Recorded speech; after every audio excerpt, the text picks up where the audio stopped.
අදින් පස්සේ කවුරු හරි හාමුදුරුව කෙනෙක් වේවා, ගිහියෙක් වේවා, සිල් මෑණි කෙනෙක් හෝ වේවා, ත්‍රිපිටකය වැරදි, ත්‍රිපිටකයේ තියෙන අසවල් කරුණ වැරදි කිව්වොත් එතෙන් පටන් මොකද වෙන්නේ?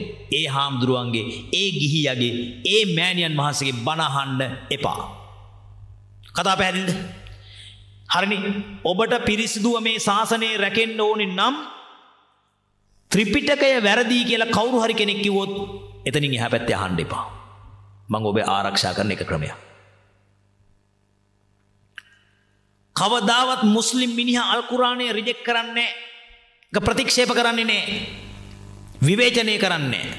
කවදාවත් කතෝලික මිනිහා බයිබලයේ විවේචනය කරන්නේ නැහැ. ඒකට අපේ කට්ටිය ආගන් හාමුදුරුවරු බුදුහාමුදුරන්ගේ සිවුර ඇඳගෙන බුදුහාමුදුරන්ට දෙන දාන ටික වළඳලා තෙරණි බුදුරජාන් වහන්සේගේ කුටියෙම ඉඳගෙන පන්සලේම ඉඳගෙන ත්‍රිපිටකේ වැරදි කියනවා.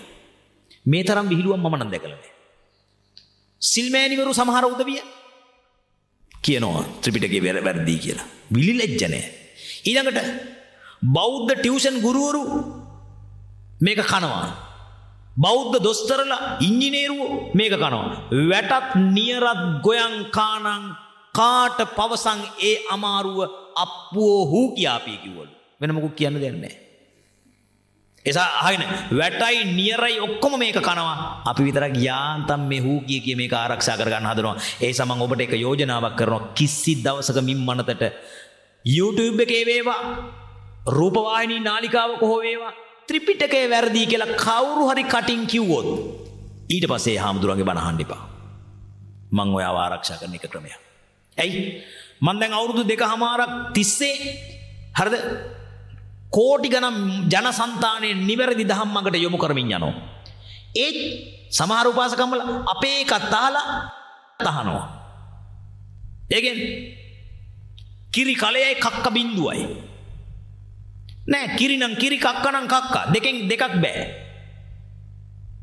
තේරෙනවනේ?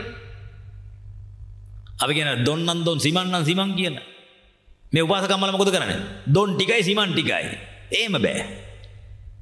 දැන් කතාව තේරුණාද? පිරිසිදු තේරවාදී ධර්මේ නම් තේරවාදී ධර්මයේ ඉගෙන ගමු, නිවනට යමු. ආයි කලවම් වෙච්ච ඒව බෑ.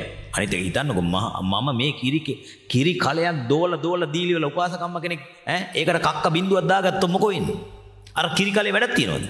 අපි මේ නැහිලා නේ ලෙඩ වෙලා දාන ටික වෙලාවට නේ නින්දක් නේ අපි මේක ලංකාවේ මේ බෞද්ධ සමාජය හදන්න පුදුම මහන්සියක් වෙනවා. අන්තිමට ආපසු හැරිලා අවුරුද්දකට විතර පස්සේ හැරිලා බලනකොට මෙන්න උපාසකම්මල යනවා ආයෙසරයක් අර මේ බුදුහාමුදුර ලංකාවේ බුදුන එකේ පස්සේ යනවා.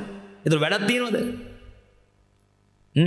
හරි. එහෙනම් මතක තියාගන්න ඕන නිවැරදිව ඉගෙන ගන්න ධර්මයේ ඉගෙන ගන්න අපි කටයුතු කරමු.